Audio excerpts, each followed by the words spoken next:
have this thing in Philly. It's like the Philadelphia Ghost Tour, and oh, that's for me. Get that. Yeah, if that's my parole officer, I'm helping small children. What was I? Oh yeah, and from what I hear, a friend of mine took it and it's supposedly like pretty lame. It's like, once there was like a ghost here, blah blah blah blah blah. This is going up on YouTube, and the reason I'm sticking to like scary stuff is every time I wind up on YouTube, I get accused of being too didactic or too political. It's like a Jello Biafra thing. So I want to tell you, this is like the scariest story. This is a story they don't tell you on the ghost store. All right, they say they'll take you around there. This is where that Dick Standish guy from Channel 3 dropped his bottle and it broke. No, this is real scary. There used to be a guy in Philly called Dead Man. Okay, now let me explain what Dead Man looked like. He used to hang out around 12th and Pine, that area. Dead Man, did you ever see Dead Man? No. Dead Man used to have. You remember when I bring him up? Okay. He used to have. He used to wear like white, no matter what time of year it was, white three-piece suits, a hat, sunglasses, and he had skin that looked like he scrubbed it with one of those brushes you use to scrub the toilet after your like creepy third cousin's been over. Okay, so like never get that stain out of there. Somebody was up watching Cinemax. So, and where was I? Oh yeah, so Dead Man. Okay, yeah, so Dead Man. So you would think that's how he got the name Dead Man, right? No, it's even worse than you can imagine. This is. Everything I'm about to tell you is true, I swear.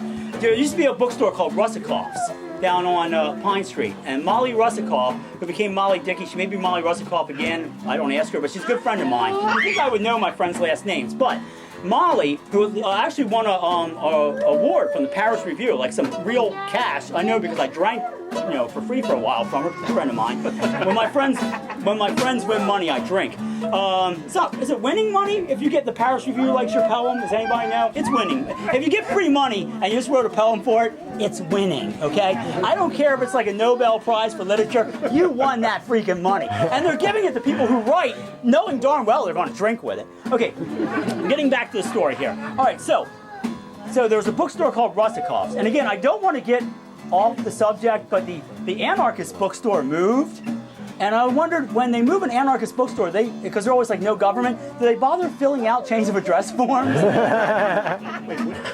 I'm just saying. What? Wooden Shoe moved. No, moved down here, and they had to put up a sign. Wooden Shoe says, "We are not a shoe store," because I imagine people coming in wanting shoes and finding Noam Chomsky would get confused and wander into traffic. And I wonder also when they were moving things, if everything got disorganized and somebody went, "It's anarchy in here." Okay, I digress. All right, back to Russikoff's. All right, so Molly is working in Russikoff's. I am not making any of this up again, I swear. She's working in Russikoff's, and this guy comes in, Dead Man. He's in the white suit. He walks up to her, and he says to her, and she's behind the counter. He goes, "Do you have any books about embalming?" Molly, I'm 5'5", okay? And I weigh considerably less than I used to, but I don't weigh a whole lot, and Molly weighs a lot less. She might have been 112 pounds at the time. Molly's like, "No." And the guy seems okay for about, I don't know, like a millisecond. And he goes, "You know what they do in mortuaries?" And Molly's like, she's going behind the counter now, getting out. It's like a little counter you get back behind, and he's pretty much back behind there, and she's backing out. She goes, "No, we don't have any books like that." And he goes, "To dead people in mortuaries!" And she's giving a pretty graphic description, and he's following her through the store. She's going, "No, not me, okay." And then her boyfriend at the time, her husband Bob Dickey, is following. He was in a couple really great bands, but he's following Dead Man, going, "Hey, buddy, why don't you back off a little?" And it's like this little train going through the bookstore. Okay, now, a few weeks later, people tell me a story. I mean, it gets all around. I have not seen Dead Man. All right. A few weeks later, there's an old deli, used to be again down by like 12th and Pine or something, and I see Dead Man come out. I know it's Dead Man. White suit, scrub skin, everything. And he's coming out and he's got lunch meat. I am not, again, making this up. You can look this up on the internet. I mean, you can look it up, you won't find it. But and he takes the wrapping off the lunch meat, folds it up, puts it in his pocket, goes, and I'm thinking, Dead Man, got a bit. Okay, now, you want to fast forward about 3 weeks later, there used to be a bar called the James. I don't know if anybody remembers the James. It was like an old man bar, and I used to drink there when I was in my 20s on the theory that let the strongest man dance with the prettiest woman. I had to be the best looking guy in the James. I could have had a railroad tie through my head. These guys all look like Popeye's dad, you know, Poop Deck Pappy, and they all had a story about the Merchant Marines. So you're going to love this part. It's going to freak you out. No, he's going for the melodica. He likes the other whistle. The other whistling tuba plastic's full of spit. I'm sorry I keep dragging this out, but I'm not good with children because I don't have any other than Mexico, and that doesn't count. Where was I? Oh yeah, you're right. I was about to get to the what happened in the James. Again, this is going to freak you out, so I hope you're ready for it because you're going to be describing this to a therapist someday.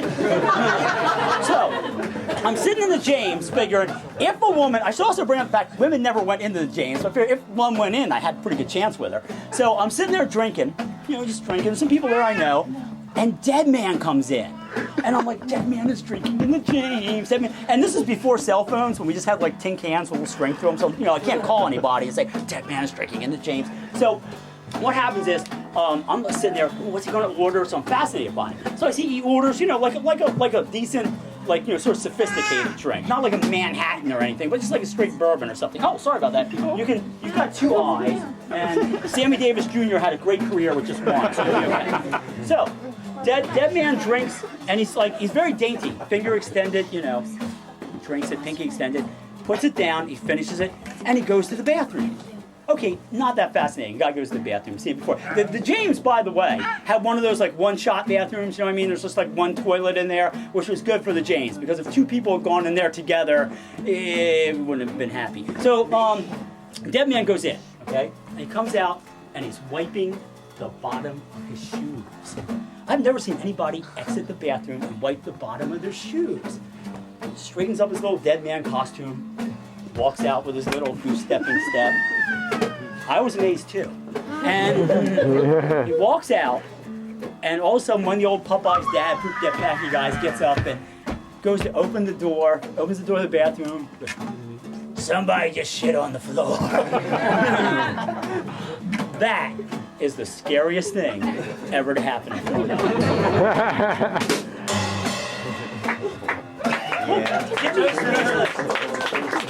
Get me out of it. It's a lovely tale. It's true. It's 100% true. I wish I would have made parts of it up. Otherwise, I wouldn't wake up in a cold sweat and be like, Dead Man's counting on the floor. Do you think Dead Man drove? Probably, yes. What kind of car do you Probably had a Bitchin Camaro. 1, 2, 3, 4. Camaro. I went over my neighbor. Camaro. Now I'm in all the papers. My coach won't be up. Camaro, but no, it goes to now. If I have to put down, please don't leave a scratch. I ran over some old lady one night at the county fair, and I shouldn't get arrested because my dad's there. Bitchin Camaro, show up on your